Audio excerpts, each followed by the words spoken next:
Wednesday evening சாயங்காலம் ஒரு 3 மணி பக்கமாக தான் ஆடி மாதத்துக்காக வீடை வந்து க்ளீன் பண்ணலான்னு ஸ்டார்ட் பண்ணியிருந்தேன். ஃபஸ்ட்டு பூஜை ரூமில் தான் ஸ்டார்ட் பண்ணியிருந்தேன். எல்லா பூஜை பாத்திரமும் மொத்தமாக எடுத்துகிட்டு வந்து போட்டு இந்த வாட்டி பீத்தாம்பரி பவுடர் வச்சு தான் தேய்ச்சிருந்தேன். நிஜமாவே ரொம்ப பளபளன்னு இருந்துச்சு. இனிமேல் இதே வச்சு கண்டினியூ பண்ணலான்னு பிளான் பண்ணியிருக்கேன். எல்லாத்தையும் தேய்ச்சி முடிக்கும் போது கரெக்டாக 1 hour பக்கம் ஆச்சு. என்னதான் அவ்வளோ நேரம் நின்று க்ளீன் பண்ணாலுமே க்ளீன் பண்ணி முடிச்சோடனே பாத்திரம் எல்லாம் பளபளன்னு இருக்கிறத பார்க்கும் போதே ஒரு மாதிரி சாட்டிஸ்ஃபேக்ஷனாக தான் இருக்குது.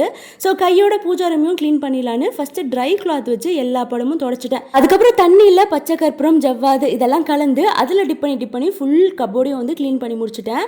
இது க்ளீன் பண்ணி முடிக்கும்போது கரெக்டாக வந்து ஒரு 1/2 hour பக்கம் ஆச்சு. என்னதான் டைம் எடுத்தாலுமே நமக்கு அந்த வேலை முடியும் போது ஒரு சாட்டிஸ்ஃபேக்ஷன் இருக்கணும். ஸோ என்னை பொறுத்த வரைக்கும் அப்படி தான், ஏனோ தானோன்னுலாம் பண்ண மாட்டேன். அந்த சாட்டிஸ்ஃபேக்ஷன் லெவல் ஃபுல்ஃபில் ஆகிற வரைக்கும் அந்த வேலையை மாங்குன்னு பண்ணிட்டு இருப்பேன். கையோட வீடு ஃபுல்லாமே நல்லா பெருக்கிட்டு மாப்பும் போட்டு முடிச்சுட்டேன். வாசல் கொஞ்சம் டெக்கரேட் பண்ணலான்னு பிளான் பண்ணி வாசலும் நல்லா பெருக்கி நல்லா தொடச்சிட்டு அதுக்கப்புறமா வந்து வாசலில் மஞ்சள் குங்குமம் ஃபஸ்ட்டு வச்சிடலான்னு அதை தான் பண்ணிட்டு இருந்தேன். நாளைக்கு காலையில் தான் எல்லாமே பண்ணிடலான்னு பார்த்தேன். பட் ஆனால் டைம் இருக்குமான்னு தெரியல. அதனால் இப்போவே பண்ணிடலான்னு பிளான் பண்ணி அதை தான் பண்ணிட்டு இருந்தேன்.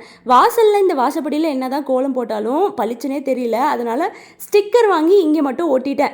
பக்கத்துலேயே ஒரு பிளான்ட் இருந்துச்சு, அதையும் ஏன் விட்டு வைப்பானேன்னு அங்கேயும் ஒரு ஸ்டிக்கர் ஒட்டியாச்சு. அதுக்கப்புறம் இந்த மதுரை பூஜா ஹெர்பல் ஷாப் அப்படின்ற இன்ஸ்டாகிராம் பேஜ்லேருந்து லாஸ்ட் டைம் எனக்கு ஓம் விளக்கு அனுப்பியிருந்தாங்க. அது கூடவே சேர்த்து இந்த வெட்டிவேர் விநாயகர், அப்புறம் வந்து இந்த மீனாட்சி அம்மன் தாயார் படம், இது எல்லாமே ஒட்டுக்க சேர்த்து ஒன்றா தான் அனுப்பியிருந்தாங்க. இருந்தாலுமே ஓம் விளக்கு மட்டும் யூஸ் பண்ணிட்டு மீதி எல்லாமே ஆடி மாதம் யூஸ் பண்ணிக்கலான்னு எடுத்து வச்சுட்டேன். ஸோ நாளைக்கு ஆடி பிறப்பு இல்லையா, அதனால எல்லாத்தையும் எடுத்து மாட்டிடலான்னு ஃபர்ஸ்ட் வெட்டிவேர் விநாயகர் தான் வாசல்ல மாட்டியிருந்தேன். பார்க்கறதுக்கே ரொம்ப லட்சணமா அழகா வந்து இருந்துச்சு.